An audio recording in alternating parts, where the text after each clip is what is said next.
Desde el 6 y 7 de noviembre de 1985, cada año se ha recordado el llamado Holocausto del Palacio de Justicia. En esa tragedia perdieron la vida por lo menos 101 personas, entre visitantes, funcionarios y guerrilleros. Hay voces que se han convertido en referentes o son icónicas de lo ocurrido en esos 2 días. Miércoles 6 de noviembre, 11:40 de la mañana. Caracol Radio interrumpe su programación. ¡Extra! Ofrecemos en Caracol un boletín extraordinario de última hora. Urgente. Acaba de ser tomada la Corte Suprema de Justicia. Atención, la situación es delicada. Están encerrados periodistas de Caracol en la Corte. Juan Carlos, ¿qué pasa? Una serie de disparos se escucharon dentro del interior del Palacio de Justicia. El tránsito en el centro de la capital del país está bloqueado. Los miembros del Batallón Guardia Presidencial y de la Policía Militar que están permanentemente en la zona han acordonado el centro y la Plaza de Bolívar para prevenir cualquier incidente mayor. Yamid Ahmad en la cabina de Caracol Radio de la calle 19 con octava, mientras desde el Congreso de la República el periodista Juan Carlos Rincón reportaba lo que veía y escuchaba. Casi de inmediato, Caracol se comunica con el abogado Jaime Moreno, quien desde su oficina en el edificio vecino al Palacio de Justicia, en el costado norte, da su testimonio. Disparando de adentro para afuera, y ahí llegan unos policías, me parece que eran como los policías del Banco Cafetero, que queda a un costado del Consejo de Estado. Entonces desde adentro les están disparando, me parece que uno de ellos está herido, está tirado en el suelo detrás de un jeep. Ahí está la balacera, sigue la balacera. Ya no hay nadie, gente por ningún lado en las calles, ni tránsito de ninguna clase. 20 minutos después del extra informativo, a las 12 del mediodía, la secretaria María Cristina, atrapada dentro del palacio, intentaba contar lo que estaba viviendo. ¿Aló? Señora. No, señor, pues no les sé decir, siento como una balacera, pero yo no sé exactamente qué es lo que está ocurriendo, porque yo estoy aquí en mi oficina. ¿Su oficina está ubicada en qué piso? En el piso 4. ¿Ustedes tienen libre movilización por el edificio? Sí, señor. ¿Usted podría descender hasta el primer piso? Ah, no, me muero del susto. Pero usted oye disparos. Yo oigo los disparos, claro. ¿Usted no los alcanza a oír? No, usted los está escuchando en ese momento. Sí. ¿Y a qué horas comenzó esto? Hace un cuarto de hora más o menos. ¿Y se les ha dado a ustedes alguna instrucción interna sobre lo que deben hacer? No, oiga. No, porque pues esto no estaba previsto, uno no sabía que iba a ocurrir una cosa de estas. Había que dimensionar la gravedad de lo que ocurría en el palacio.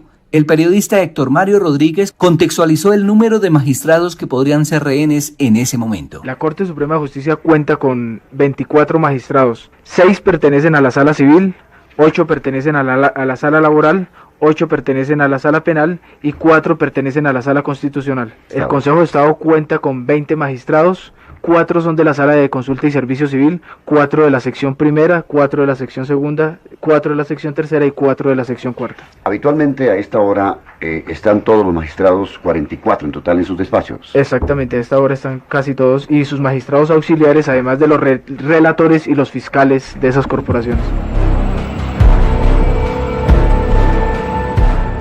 Caracol logra comunicación con el magistrado Fernando González. Durante esa conversación se escuchaban los disparos. Mejor dicho, doctor González, lo que está pasando ahora en Colombia es que el Poder Judicial, en sus más altos tribunales... ¿Sí escucha los tiros? Sí, señor. Oiga, ¿sí los escuchó? Sí, señor. Le decía, doctor González, sí. Lo que se puede informar es que en este momento el Poder Judicial en sus dos más altos tribunales, Corte Suprema de Justicia y Consejo de Estado, están prisioneros en el Palacio de Justicia. Sí, en este momento no nos podemos movilizar, inclusive estamos en el piso, pues, sin podernos movilizar. A la 1 de la tarde, el periodista Javier Ayala revela los planes y lista de peticiones del M-19, ejecutantes de la acción de la toma del Palacio de Justicia. Inicialmente se plantea lo siguiente. Primero, que el M-19 considera que esta es una toma de la Corte Suprema de Justicia que se prolongará varios días. Hay un manifiesto político del M-19 en el cual se plantean, entre otras, las siguientes exigencias al gobierno nacional. La primera es una exigencia a todos los diarios de circulación nacional en el sentido de publicar una proclama en la cual hacen un enjuiciamiento crítico a todo el proceso de la paz.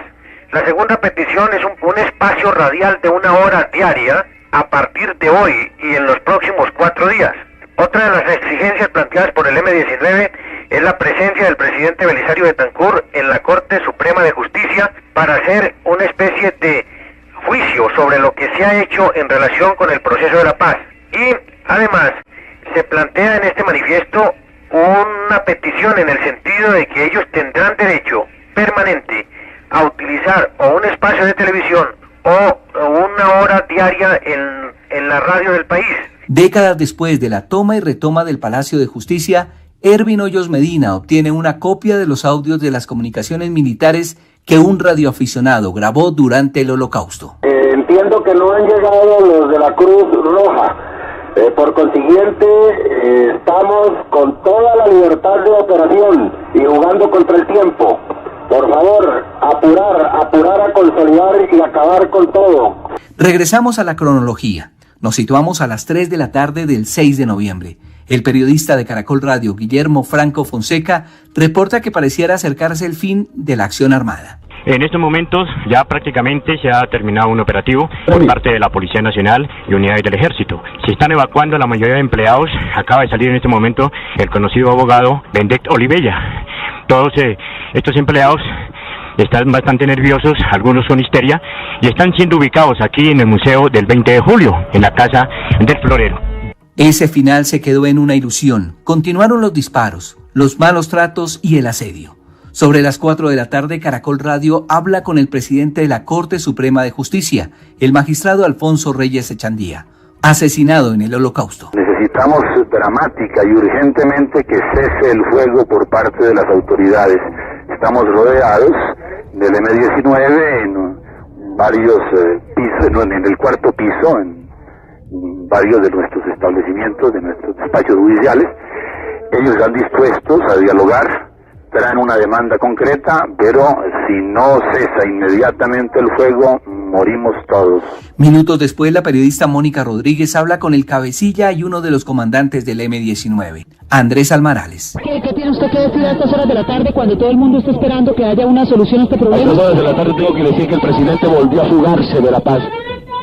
Fue incapaz de comparecer siquiera telefónicamente ante el presidente de la Corte Suprema de Justicia. Durante cualquier cantidad de horas se buscó afanosamente ese contacto y aún es posible que no se digna dirigirse personal y directamente telefónicamente.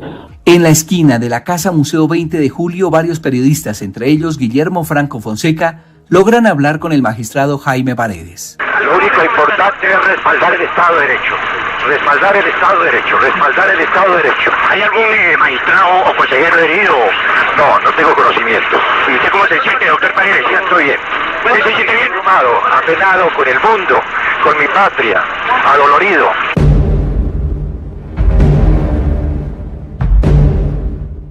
Comienza la noche del 6 de noviembre. La ministra de Comunicaciones, Noemí Sanín, pidió a la radio y televisión dejar de narrar lo que ocurría en el Palacio y transmitir el partido de fútbol Millonarios versus Unión Magdalena, aludiendo a que no querían acrecentar el miedo de los colombianos. Meses después, ante el Congreso de la República, lo justificó así. El primer mensaje lo envié cuando venía para la Cámara de Representantes, para la Comisión Cuarta citada por el representante Tarazona.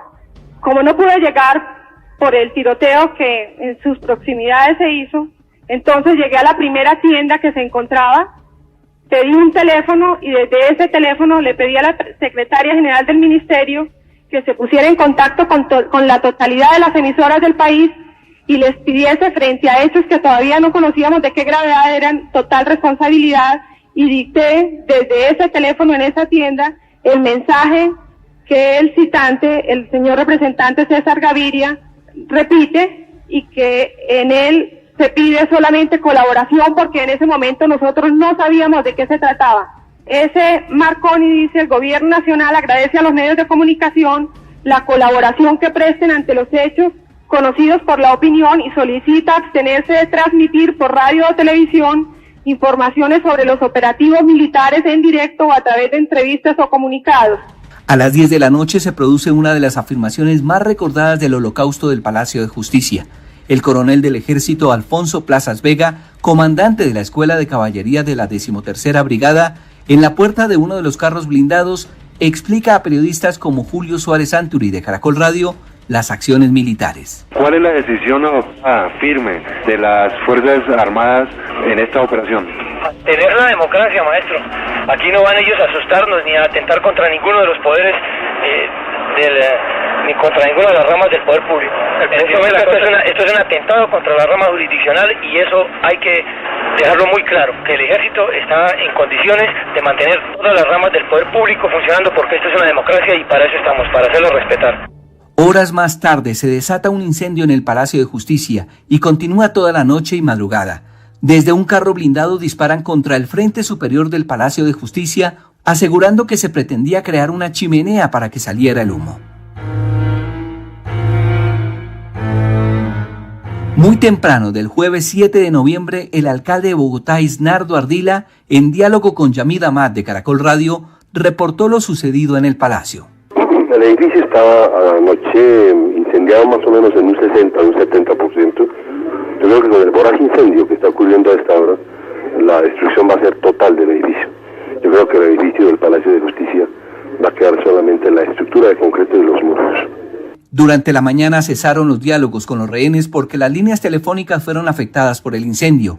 La Cruz Roja y otros organismos de socorro intentaban ayudar a las víctimas. Sobre las 2 de la tarde, el ministro de Justicia, Enrique Parejo González, reportó lo que sería un balance preliminar del Holocausto y los colombianos entendimos que la toma y retoma había terminado, pero comenzaba la búsqueda incesante de justicia. No conocemos con exactitud el número de víctimas.